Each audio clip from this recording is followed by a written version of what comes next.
Hello there, this video will contain everything you need to know to tank Vale Guardian. Throughout the video we will be talking about build and skills, damage mechanics, timers and the movement of Vale Guardian.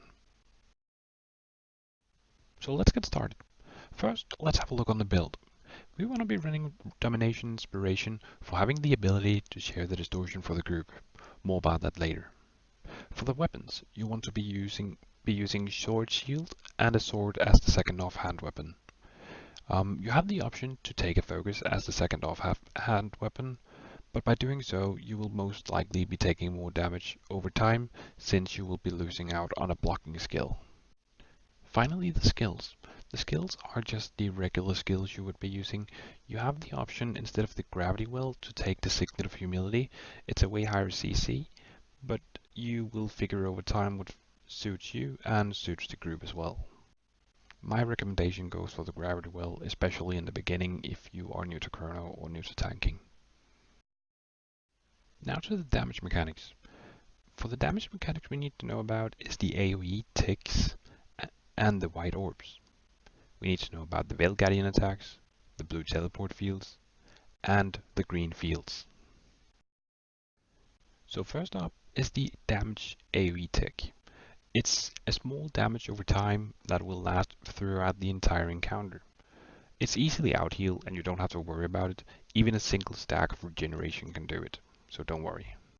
Another damage mechanic you only have to worry about once we start rotating on the floor is the white orbs.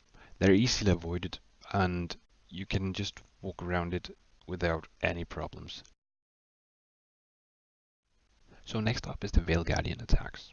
They often have to be combined with the blue teleport fields. But let's give a look on how we avoid Vale Guardian attacks first. First skill we can use to block Vale Guardian's attack is the Illusionary Riposte. You want to use this skill while jumping, so you don't summon an illusion unless you need one. It will look just like this.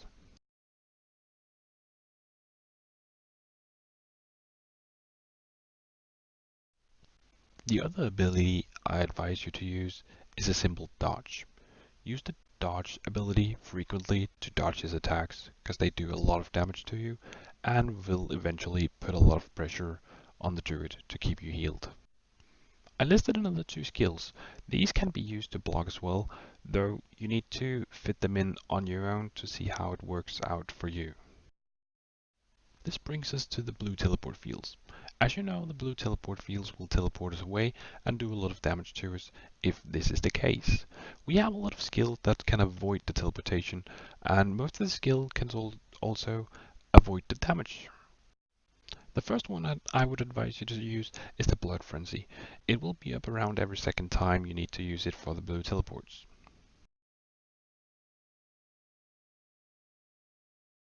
The next thing you can do is do a simple dodge. Just like dodging Vale Guardian's attack, you can dodge the blue circles. It won't do any damage to you. Should you be finding yourself in the situation of having no dodges left, you can jump. Jumping the blues will do damage to you, but it will avoid the teleportation. The next skill I advise using to block the blues is the Shield 4, the Echo of Memory and the Déjà Vu. You can use the skill once to block the first blues, and you can wait for the blues to spawn one more time to use it the second time. Again, I want to mention that you have the distortion button. It is only to be used in emergencies, because you might find yourself be in need of that later on when we are talking about the green circles. As you know, if 4 people are not standing in the green fields, everyone in the squad will take a massive amount of damage. What you could do to prevent this is using a distortion. I won't go into depth on how come you can do distortion on all the skills I listed here, but you can look on my Chronomancer explanation video. But the F4 distortion will hit 5 targets beside you, so you will be covering 6 persons in total. And the same goes for your Signet of Inspiration or the 5 skill on this sword and the focus. It's primarily used for a more advanced tactic that allows everyone in the group to stand close and skip the green field mechanic. Finally, it brings us to timers and movements. In the beginning, the usual spot for tanking Vale Guardian is around the blue pillar, just like seen here. After that, he will phase into 3, as you know, and he will get up as 1, and we need to go to the red border after that, just like the arrow indicates. Every 20 seconds, a new platform will be electrocuted. I like to call it electrocuted.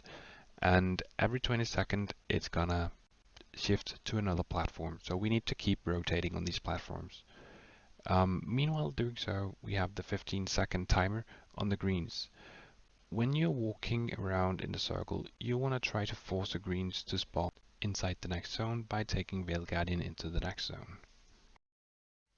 Due to the different timers, you sometimes have to take Vale Guardian into a electrocuted zone slightly before it turns out, simply to make the green circle spawn inside the next circle, just like we see it here.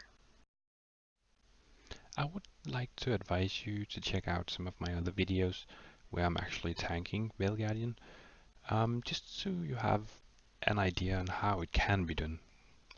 Besides that, good luck, happy tanking, and happy gaming.